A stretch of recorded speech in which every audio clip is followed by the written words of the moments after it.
Hello, and welcome to this month's P&G Alumni Enrichment Series webinar. I am so excited to be your host today. I am Dr. Andrea Bowens-Jones, and I have with me Lisa Gable. So now I get a chance to introduce our speaker today. Our topic is using your expertise to give back with purpose and joy. Our speaker today is Lisa Gable. She is a former presidential advisor, U.S. Ambassador, UN Delegate, and advisor to Fortune 500 companies. To, in January, Lisa retired as CEO of FAIR, the world's premier organization fighting food allergies. This is one that I have personal support for as a parent of kids with allergies. Named one of the 10 most innovative business women by the Business Berg, Lisa also is the author of Turnaround, a book offering guidance on changing the course when things are going south. So with that, I'd like to turn it over to you, Lisa, and I'm looking forward to today's talk. Well, great. Thanks so much for the kind introduction, and it's such a pleasure to be with you all today.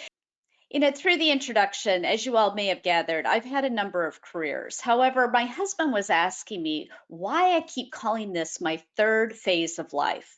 So I thought I might explain a little bit because it sounds as if we have some folks that are in the process of still being in a job, thinking about the future, and others are in the process of retiring, and some folks have retired. For me, phase one was my credentialing phase, college, grad school, the first jobs at top tier institutions. Phase two was my impact phase. It was taking those credentials and skills I learned to help organizations move to the next level of performance. So today I'm in phase three, and that's determining how I can best deploy the plethora of experiences with which I've been blessed to enable and support the next generation of leaders and those who are investing in solutions to solve big problems. Impact investment, health equity, democracy, climate tech, health and wellness. The conversations I'm having today are around big, hairy, audacious goals with an eye towards implementation, sustainability, and measurement. Next slide.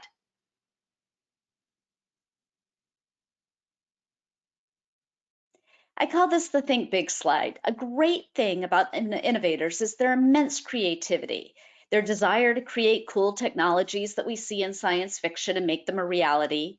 However, as I learned at Intel Corporation, you've got to be able to bring solutions to scale at a price point that is affordable in the current economic environment.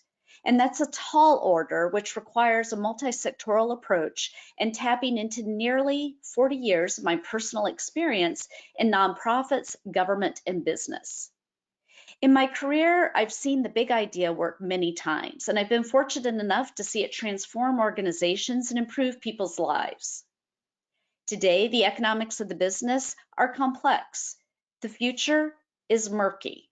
And I'm excited to have an opportunity to work with smart people to effect positive change, which empowers individuals to make a big difference. I look forward to once again translating my big ideas into actionable steps. But this time, I'm not leading the charge, but I'm opening doors, coaching, and mentoring to ensure that the next generation of leaders have what they need to change the world. And you can too. Next slide. Making the most of introductions you've been given, reciprocating, making matches between people you think should know each other, even if there's no apparent benefit for your doing so, that's what makes this next phase of life so much fun. In my years of advising and working alongside Fortune 500 CEOs, presidential appointees, C-suite executives, I've seen many talented individuals fall into the trap of being defined solely by their position, rather than their legacy of amazing outcomes. When they departed their jobs, they were surprised that their calls were not promptly returned and invitations, they began to dwindle. And it's natural to experience that out of sight, out of mind feeling that with some strategic pre-planning could be avoided. Thoughtful analysis before an exit enables you to forge future legacies grounded in a life that breathes fulfillment and creates a sustainable future for the things that are important to you, your community, your field of study, and your areas of passion. The key and what we're going to talk about today is mapping a course to control where you want to go within the lifestyle and financial framework that fits the life you want to have. As you wind up for the next pitch, what you want to do is use your collective experience. You want to invest in building momentum. You're going to address pressing needs. You're going to amplify your message through multiple channels. And you're going to invest in professional services and resources that help you get to where you want to go. Most importantly, you have a big network. And so we're going to talk about how you leverage that for good. Next slide. As was stated earlier, in January, I made a planned transition from serving as a full-time CEO, a role that I've held on 3 occasions for 3 different organizations since 2004. As I accepted my last position, being CEO of FAIR in 2018, I knew that my goal was to build a portfolio of engagement that met both my desire for intellectual stimulation and my passion for giving back. Last fall, when I told people that I was going to retire after nearly 40 years of work, a friend who understands my insatiable need to build things suggested that I rename this next phase as my preferment stage. So I stole the idea. The focus is now on things that I prefer to do instead of things that I have to do, and I'm loving it. I'm not stepping back, but I'm stepping up in a way that empowers and satisfies me. Next slide. I think one important thing to remember as you're anticipating what you want to do in the future is the following.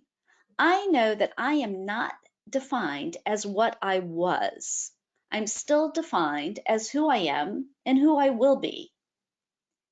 The key, and I know that there are a number of you who haven't left your jobs yet, and one thing for you to think about is don't wait until you leave before you think about where you want to end up.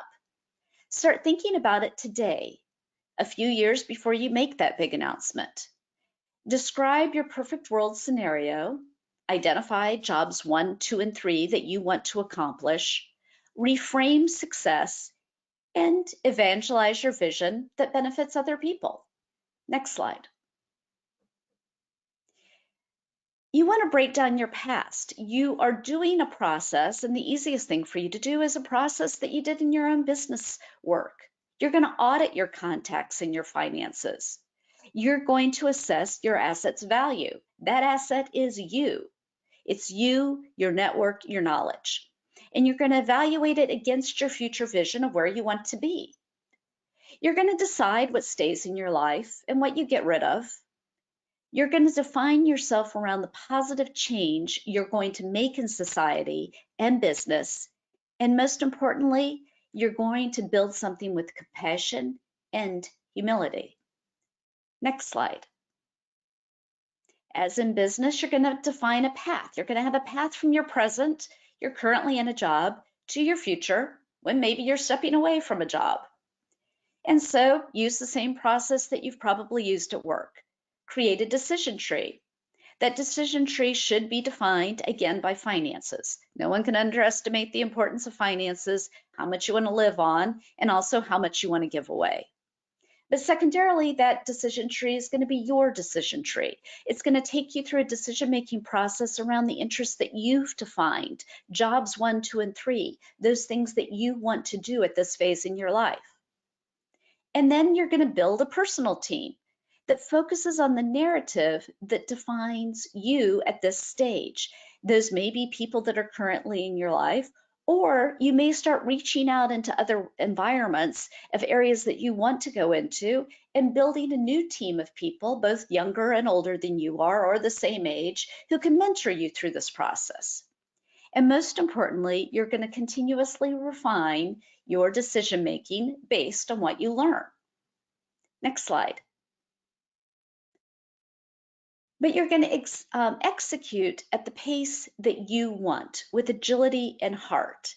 And one thing I want to stress, and I have to tell you, I'm the worst at following my own advice, is you don't have to be aggressive right now. I'm so used to being aggressive, a type A personality running down the road, but this is a different phase of life. You don't have to be aggressive. You can be thoughtful, and most importantly, You don't want to overcommit at the beginning. You want to give yourself the time to find the things that are going to define this stage and be exactly what you want. So you're going to set goals that fit your interest and the type of life you want to lead. You're going to look for opportunities to partner because the reality is none of us have the ability to do everything or be all things to all people. So no matter what you choose, again, academia, perhaps advisory boards, a career in nonprofit or a second career, third career in the government, you want to partner with other people. Those are the people that you just went and interviewed about the new areas that you want to move into. And you're going to lead with confidence and diplomacy. And I'm going to say something that I'm going to say throughout this presentation and that I've counseled so many people through the years. You have absolutely nothing left to prove. We go through stages 1 and 2 in our lives always trying to prove something, right? We're headed up that ladder. Well, right now, you're not sliding down the ladder, but you're at the top. You're at the top of your career. And so you don't have to prove anything to anybody else. You can actually do what you want to do. Next slide. Now, one thing you may want to do is you want to depending on where you are, and I know again we had a sort of a breakdown in ages, but we've got a lot of people sort of in that middle age frame, is you may want to leave the door open for reentry. And what I mean by that is you've had a very long career, and a break is required, especially after the last 3 years. But you may be surprised as you move forward that the door opens up again for a political appointment, a role in academia, or even a corporate role in a company that you were an angel investor in. If a new opportunity arises that sounds energizing, you can craft your reentry, but you can do so in a manner that retains the lifestyle attributes that are important to you, but they also allow you to invest in yourself one more time. And as I said before, you've been successful. You have nothing left to prove. You've given back. You can let life happen and you can enjoy the life that you have. A phrase I will repeat often. Next slide. But your options are endless. One of the things we didn't talk about is someone may be going, how does she know so much? Because she just retired herself. And what I should tell you is I had the opportunity to serve in presidential personnel in the Reagan White House. I interviewed 1,000 people. And I have actually served in multiple administrations for 4 presidents, both Democrats and Republicans, and 2 governors, both Democrats and Republicans. I've served both in full-time positions and also what we call boards and commissions. And because I've had this interesting life experience, I've actually counseled people in how to become an ambassador. How do you get to be on a corporate board? How do you get to be in a not-for-profit board? I've been on the not-for-profit boards of Girl Scouts of the USA and Boys and Girls Clubs of America. So I've had a wide variety of experience and have always ended up having the chance to sort of walk people through this. And so if you look at all the different options that are shown on this slide, there's so many things that you can do. But the important thing is you're investing in your future now. So if you are thinking that you want to make a big splash, and it's not required, but perhaps you really do want to maintain a certain level of activity, be forward seen in the work that you do, I'm going to suggest that you hire your own PR team. I'm also going to suggest that you personally fund programs that support your future goals. What you want to do is you want to invest in projects that are important to you so that you become the donor now, not the company you represent. And I think that's a big transition for a lot of people that have been in large corporations, is that they've funded on behalf of an organization, or perhaps their political funding that they've done has been part of a PAC, has been part of the company or the organization in which they are involved. In this case, if you do want to be front and center, if you do want to have influence, you need to write the checks yourself. But you want to do so to help you move forward towards the life and the issues that are important to you. So you're going to define yourself through the positive changes that you've made in society, business, and the lives of others. You're creating a story not about you, but about the lives you've touched. You're going to be that person who helps young leaders move forward. Not only are you going to build a positive legacy, but you'll continue to foster the loyalty of those who want to be part of your ongoing journey. You're going to operate in a manner that leaves doors wide open. You're going to make thoughtful commitments to the needs of others, and you're going to keep your relationships meaningful.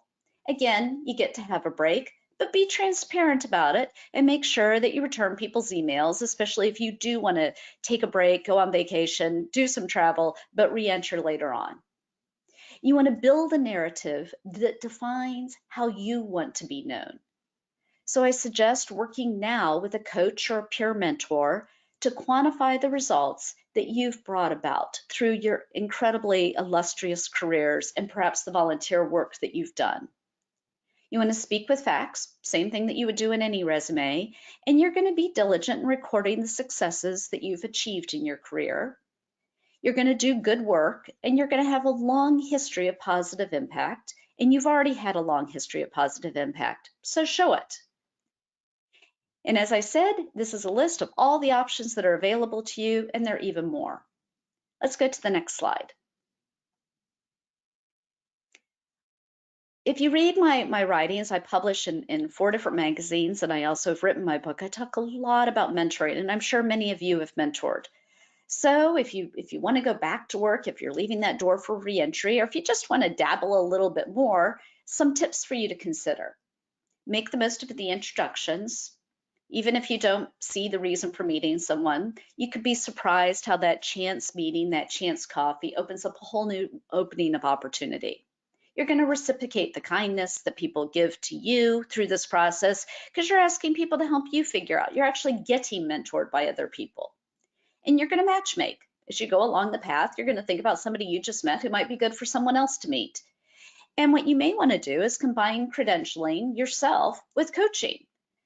Allow yourself to be reverse mentored and collaborate with someone else so that you can mentor them. It's an interesting stage that you're at right now, and I live in Washington, D.C., and I see it all the time, that people have gone up to such high levels that they no longer have a network of young people that they really know. So take the time to build a network if it's important to you, and take advantage of the younger people because they can reverse mentor for you. There's always the possibility that if you decide, or financially, if you need to go back to work, different things you could consider again to not completely change your lifestyle or job sharing. You can actually job share with the best of class performer who's younger than you are. That's going to build a bridge between generations, and I actually think it's something that's going to be important for companies to utilize, not for profits, is that relationship between the older and the younger. But again, you're building a cadre of seasoned professionals always to surround yourself with. And I take that word professionals lightly. You may decide that you want to become very involved in your church or your child's school or in something else. It's that peer group that you're trying to find who think and work like you do. Next slide. So, how do you build to this future you? First, you're going to start the process without assumptions. I will tell you that I began, currently I'm an entrepreneur in residence at SMU's Lyell School of Engineering, and I started that path in June of last year, calling friends of mine that had been adjunct professors or entrepreneurs in residence or distinguished fellows and heads of institutes. And I really called through a number of universities. I had so much fun finding out how you do that. And I had no assumptions. I really wanted to understand, well, how does it all work? And so I took the time to engage in thoughtful conversation. I also found like-minded people as I began that conversation. I found other people who'd followed similar career paths, and it was really interesting to see how they defined phase 3 of their life and how they did it within an academic institution. Like I said before, slow down. Again, something I tell myself all the time. I don't have to treat every step like something that I have to do. It is by far the hardest Lisa Gable conversation that I have because I'm so used to being so diligent. But I'm also keeping my relationships warm because I also know that as I'm going down this process, the process I started last June, that I'm going to reach back out to people and go, hey, I ended up doing what you talked to me about. Here's what happened. Do you have a way that we can collaborate? So you're really starting to build this next phase, and I got to tell you, it's a lot of fun. Next slide. You're leaving your mark. The things you build speak to your impact on the world around you. I always think about my life as It's a Wonderful Life and Jimmy Stewart. And, I do think that with the careers we've had, we would be surprised all the little things that we've done that have had a huge impact on someone's life. And you're getting ready to head down a new adventure. I gave you a whole list of things that you can go and do. All of those will have an impact that build positively for your community and for your country and for you and your family. Next slide. No matter what you do, remembering that as you're leaving your current job, as you're stepping back, but you're not stepping away completely, that your goal at each of these stages is to end on a high note. Like I said, you've been successful. You have nothing left to prove. You've given back and you're letting life happen. And I sure as heck hope that you enjoy the life you deserve to live. So what I'd love to do is take any questions that have been popping up and just see if there's a way that I can help you understand paths forward that you might be thinking about yourself. Thank you, Lisa. This is a time where you can get your questions answered. So if you do have a question, please go ahead and put it into the chat function, and we'll get it answered right away. Okay, as people are putting their questions in the chat, let's go ahead. I have a question for you, Lisa. So many nuggets came out of your talk today, and I guess I should put myself on camera. How about that? And I love that you call stage 3 your preferment stage. I'm actually going to coin that for where I am in my career as well. But how do I credential myself if you're looking for a political appointment? There may be someone on here that's looking, but maybe not comfortable to ask, or even addressing a board or a commission or some kind of senior role. Can you talk a little bit about that, positioning I yourself? I can. And full disclosure, I'm a Republican, but I've served in Democratic administrations and I've helped a lot of my friends. I'm a big believer that you help your friends up whatever ladder they want to go up because we're all helping each other through the process. And I'd rather have my friends get the wonderful and exciting jobs. So I've also counseled a lot of people on both sides of the aisle and libertarians, so covered all of the aisles. What you do is you start making donations yourself. I think that's the one thing that people do need to understand is that either you volunteer, you may want to get involved in a gubernatorial race or a Senate race, a congressional race, a race that is has more extensive impact based on where it is, or a presidential race. We are getting ready. It's hard to believe, but in a year we'll be back in the presidential primary season again. So if you can make a decision to support somebody, get involved at the beginning of their race. You can serve as part of their cabinet. You can serve on their finance committee. You can either do volunteer work through your local party or through a C4 or an affiliated organization that may be aligned with one candidate or another. So you can both write checks, and again, have to be your own checks. But secondarily is you can get involved both in an issue area that's something that's of interest to you, or you can actually get involved within the committee of a large scale race. And there are lots of committees. There are the Latino coalitions, and there's the Asian coalitions, there's the entrepreneurial coalitions, there's any coalition you want to be part of, you can get involved with. Yes. So basically, what you're saying, follow your passion, whatever path that kind of takes you on. Right. Great.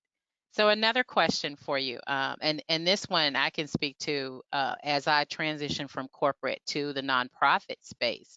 I found it challenging. Can you talk a little bit about a business person and how they fit into the nonprofit space? Because that I whole slow down that you said is absolutely true. Okay. Hey, Yes. I'm learning that in academia. I had so many people warn me. They're like, "You think nonprofits are slow? You just wait for the academic world." Um, Yes. you know, with a nonprofit, one thing I do encourage people is we are in a we're getting ready to announce. I think it was announced this morning that we have record high inflation and we're looking at a potential recession.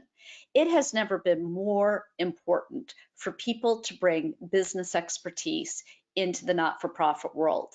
And I mean that in a few ways. One is not-for-profits need that process management that you have as a fundamental part of who you are and the way you manage jobs. And I have a chapter in my book and I talk about this, that everything is revenue.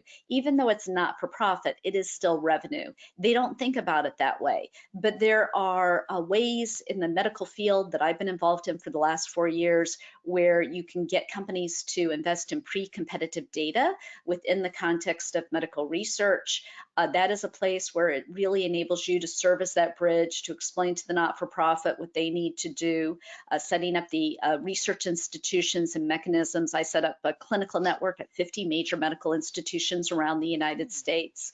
So you need to bring your business experience. Don't hold back from doing that. The other thing that I do believe will happen, having lived through the crash and having been chairman of the board of a not for profit in early 2000, is we are going to see mergers.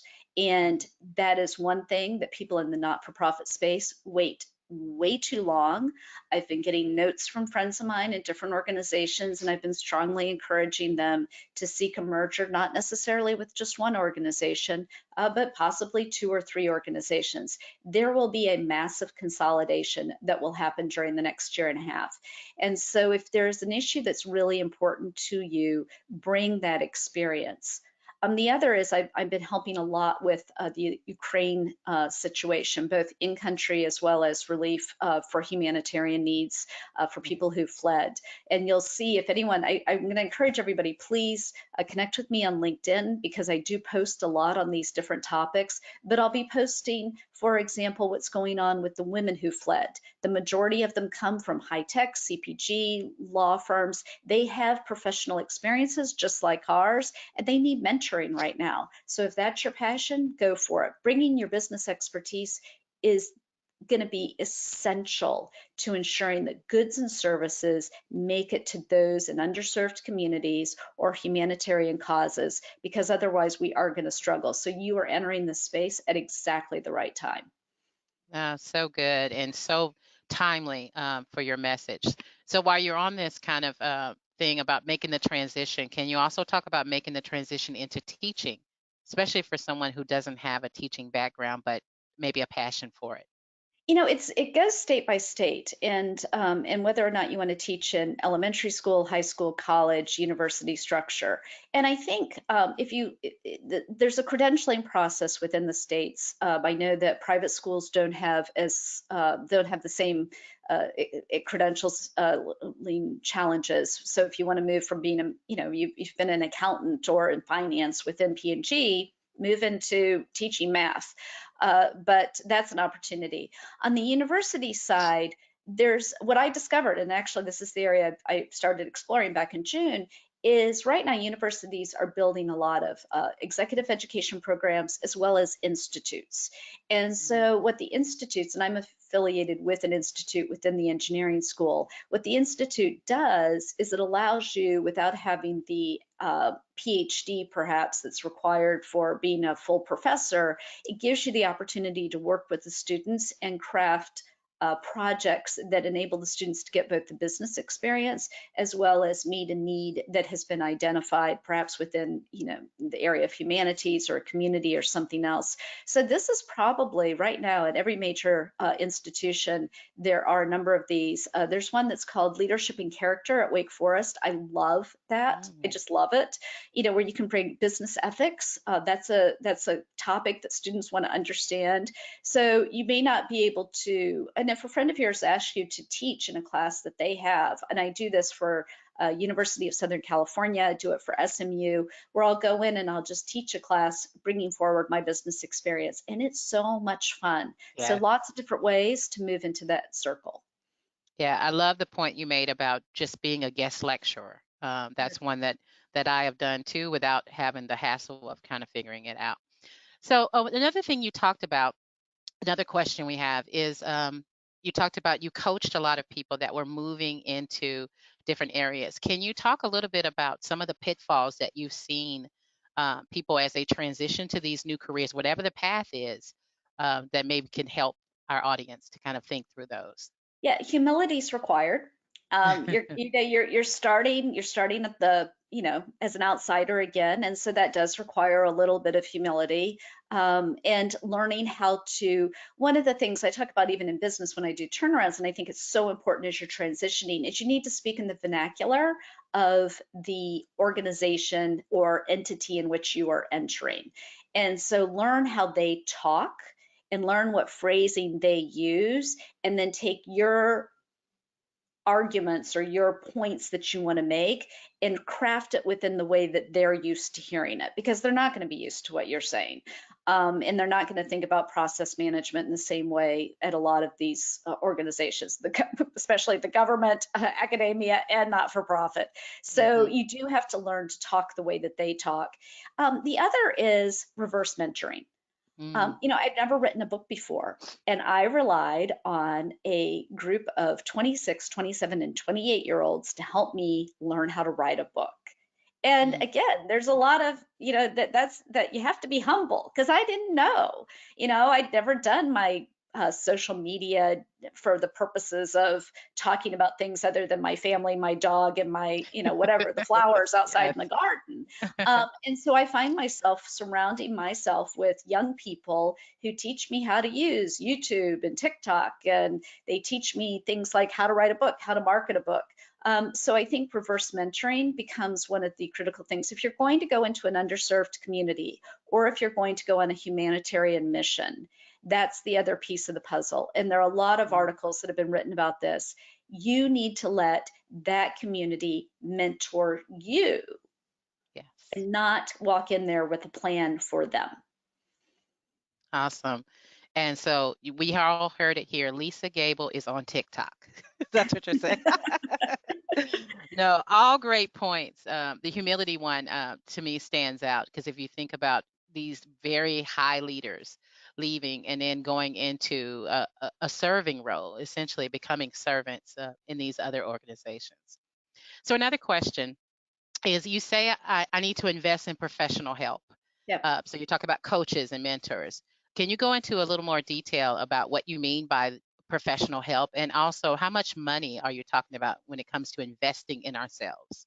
It depends on what your pocketbook will bear, and it depends on what you want to do. I was launching a book, and so I hired, and I knew that public speaking was something that I really wanted to do and stay visible within once I left my job. So I actually hired my own PR agent, and I don't pay a lot. I'm not paying what you would pay as somebody within your company, but I did hire a personal PR agent that focuses on getting me things like podcasts and interviews about topics that are important to me, leadership and mentoring. I also hired a little digital team. I have a friend of my daughter's, he's 24 years old, is leading my entire digital platform right now. So you can find resources to fit your pocketbook. What you will also find is that there are people who just love to do this. And so in both cases, these individuals happen to have practices where they may charge a corporation that they're doing work with more, but they like having some people as part of their portfolio. And so they do charge me a little bit less. One thing I did, and it was really as I was learning to write to publish more, is that I hired an editor. And so if you think, well, I'd really like to publish some articles, then hire an editor. It's worth it. It's not a lot of money. I had somebody that I hired for about $1,000, and we just worked our way down, and it ended up being about $150 an article for her to go through and edit it and make it worthy of publication. Today, I now have relationships with multiple magazines where I have columns, but I didn't just get there overnight. I really did need to hire somebody to just, review and edit my work, and teach me how to write for the purpose of large scale publication. So coaches and mentors, again, prices can be varied, but you can find a price point. And the thing is, ask your friends. You're going to be surprised how many people you know that have actually done this. And once you open up a little bit and you tell people that you're willing to do it, you're actually going to be surprised how many of your friends go, I did that too. Or I know somebody who did.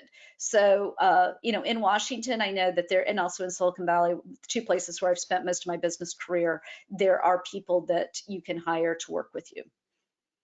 Awesome. Let's see. I'm checking the chat. There are more questions in here. I'm so glad we have some more time. So if you do have other questions, please go ahead and plop them into the question box. Okay. This question is, can you talk about the ideal board size for small nonprofits I'm sorry, where working board members essentially take the place of staff? Thoughts Yeah, on increasing the size of the volunteer board from 15 to 25? I am not big on large boards. And let me explain ways if you can do it. I have reorganized boards and rewritten people's bylaws more than you can possibly imagine in the last 40 years. What I have come up with that works the best is a very small board of 3 to 5 people, especially for a small nonprofit, which has fiduciary and governance responsibility. Those are those legal responsibilities that you have to oversee the efficacy and credibility of the organization, to ensure that the 990, that the audits are done correctly, and the money is being used in the way that donors want them used. What I have then done is build out larger advisory boards. Now, in order to make people feel invested, what I've done is that we have this, if they are donors, we have those advisory boards have input into the strategy of the organization and even into the budget. They don't approve the budget, but they, as board members, do have both strategic intent that they are brought into. Secondarily, is that if there's a merger acquisition, some states will require that your advisory board, depending on how you've structured this executive committee combined with your board of governors, you can do within that, move the governance and fiduciary responsibility to that small executive team, and then have that larger team vote on dissolution of the organization, merger, or strategic intent of the organization. But I find that to be much, much easier, especially during bad economic times, because you have to call more emergency board meetings, and it's a whole lot easier to do it with 3 to 5 people than it is to do it with 25 people. So boards can get unwieldy. It allows people to operate within the context that best fits their capabilities. But even when I took over FAIR, which was a restructure, I took it down from 19 board members to 9 board members. And Mm, and when I had a board of 16 food and beverage CEOs who were all putting millions of dollars into this organization that I ran on their behalf, it was an independent regulatory effort. We couldn't get them all on the telephone. So what we did is that we had an executive committee with the legal responsibilities, and then we had the other, and that was 5 people, and then we had the other people who were part of the larger committee. yeah, great strategy to bring it down. So hopefully that addressed Deb's question. Next question, how do you overcome the barrier when nonprofits say you don't have relevant experience in the field despite 20 years corporate experience? You make them read my book. And the reason why I is love that. because my book explains to nonprofit CEOs why they need your business experience. They're not right. They do need your business experience. Everybody operates on revenue. Everybody. You Yes. get money and you have customers. If you're the government, the taxpayer is your customer, right? If you are a not-for-profit, the community is your customer, the donors are your customers. You have 2 sets of customers and they have different wants, needs, and desires. And so all the amazing experience that you have is so critically important. And and what I really encourage people to do, and I was on the board of a business school that for some odd reason did not operate this way. I tell people, bring your business hat to the board meeting. What you don't want to see, and I've seen it happen so many times, is people are so reticent about pushing too much that they come into the board meeting. It's like they leave all their business experience, out the door, and then the organization gets into financial peril. You need your business experience, and Mm-hmm. so it may be mentoring and coaching, it may be easing your way into it, but the bottom line is everybody has revenue, everybody has customers. It doesn't matter where you work. Yes, yes. And they get to get your book Right, you as get my well. book. Yes. Can you talk a little bit about mentoring? You mentioned that in your slide deck, and I've heard you uh, dabble here and there about mentoring and the power of mentoring, and maybe if someone wants to move into a broader mentoring role, how might they do that? So I mentor a lot of people, and I always have. And I try to mentor people that have certain characteristics based on what's important to me. So I'm mentoring a group of young Black executives right now, because that is very important to me to help them move up the career ladder and also the political ladder. But I also try to mentor people in different age brackets. A sweet spot for mentoring, tends to be people who are in their late 20s, early 30s, because they're going through life's transitions. And I think truly where people have the greatest challenge juggling everything is when they're, first getting married, they have kids, they're Mhm. dealing with all of that, and that's when we lose women out of the workforce. And so, if you can help mentor them through that process, and some of that mentoring may be giving them the option of stepping back and credentialing them. What my mentors did for me is my husband was very, very ill when my daughter was first adopted. We adopted our daughter. And so I was working, and there was a point I had to step back. And so what my mentors did is, he was having a number of operations. And so what my mentors did is they helped me get onto different boards and commissions and, business boards, so that I maintained my level of sort of where the world saw me, even though I didn't have to show up at a job every day. So I think what you Mhm. do is, when you think about mentoring, it's not just mentoring somebody in the moment, it's mentoring them in their life. And Yes. and that's where people don't always ask, but it's where the greatest help is required. Love that. Mentoring in the life. And when you do that, it builds such a relationship between you and the mentee when you're there for them. Yes. A couple of nuggets that I captured from our talk. As others, if you do have questions, we do have about 5 minutes left in our Q&A time. So please go ahead and plop them into the question box. But you talked about nuggets like nothing to prove and slowing down. And so I'm assuming that these are lessons that you have gotten throughout your career. So can you talk a little bit about that nothing to prove for, in particular, you mentioned type A personalities. Yeah, you've done it. I think what's hard is that a lot of people, and I've seen a lot of my friends do it, and again, I'm guilty, that when they hit retirement, they're the people who completely check out. So there's that group of people.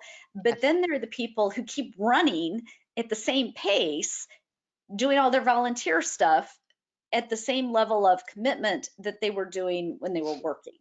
And I personally find that dissatisfying after a while, which is Hmm. that you you don't have to prove anything. You've got a great resume. So nobody, Hmm. like we've spent so long building our resume that you got a good Okay. resume. You've seen on LinkedIn, there are lots of titles people use for themselves. Titles are important for credibility, but it's really taking the time to understand what you want out of this phase of your life. And it is financial. Look, it's financial, but it's also a time investment standpoint. One thing that I've made myself do is I am not tethered to Zoom except for 2 days a week now. So when Hmm. anybody asks to meet with me, I'm like, I can do Zoom with you on Tuesdays and Wednesdays. That's it. And Hmm. you want to talk to me, I'm running my errands on Friday because that's why I quit work. So I could do that on Thursday afternoon. But if you want Hmm. to call me on my cell phone, I can talk to you while I drive. But it is untethering yourself from the need to be Mm. on, and it's the hardest thing to do. But you're in charge. It's your life, and I think Yeah. that is. And I have to remind myself. My husband, if he was here, he'd go, "She's not doing He tell the truth. it." Exactly. It is. It is a battle when you've operated for 20, 30 years a certain kind of way and it's time to shift gears. But I love the fact that you are intentionally telling people that give yourself permission to do that Yeah, as well. you really have to. So one last question as we get ready to close, and I could just talk to you all afternoon. That's just so many nuggets you're dropping today. Is COVID was huge for all of us, and we all were impacted some kind of way. So, can you talk a little bit about a person maybe in a position that they retired before COVID, and now they're getting antsy to do something? Can you speak to that? Yeah, you know, I think there's a lot of reentry opportunity right now, and give and if you would like to do that, that's fine. I've helped a number of friends who also did the same thing, where they'd retired before COVID, and then COVID so shut everything down that they weren't Hmm. traveling, they weren't getting to do all those fun things that they'd wanted to do, and now they're antsy. So there is that reentry possibility, It's tough. I'm not going to say it's easy, but look at things like my sister taught me this. She's chief operating officer of a large not for profit, and she was a comptroller of a bank. She's crossed all the lines that I've crossed in business, government, and Mhm. philanthropy. But do a limited term employment operation, because that, if you go Mm. in as an LTE and if you suggest that to someone, well, I'll come in as an LTE, and then that means that you stay for 3 months, 6 months, a year, 2 years, that you can have a lot of the benefits of being a full-time employee, but you don't have the obligations. And that's a way for you to sort of set the stage for giving yourself more options. They're contracting roles, but yeah, absolutely, if you want to go back in, now's the time to do it. I mean, we're watching a lot of young mothers who are stepping away right now. Mhm. And so there's, I think, more opportunity. We do face an issue with there is age discrimination. I'm not going to say that there's not, but that's where mentoring, that's where helping each other over that is going to be really important. And I do believe that that crunch of need, if you can position it to the employer that you're actually giving them flexibility because you're not sure you want to stay there 5 years. So try the LTE, try the contract. Awesome. Great advice. Great advice. So, any last remarks as before I go into kind of closing out our time together that you want to leave people with? No, just, really, I think it's such a wonderful thing to do. I think that people underestimate the value of their business experience within all these other sectors. And I can't begin to tell you how important I believe that it is for people with strong business experience to come and bring that into all these other aspects of life, but also just enjoy yourself. I love that. Just enjoy yourself. You've earned it. You've earned it.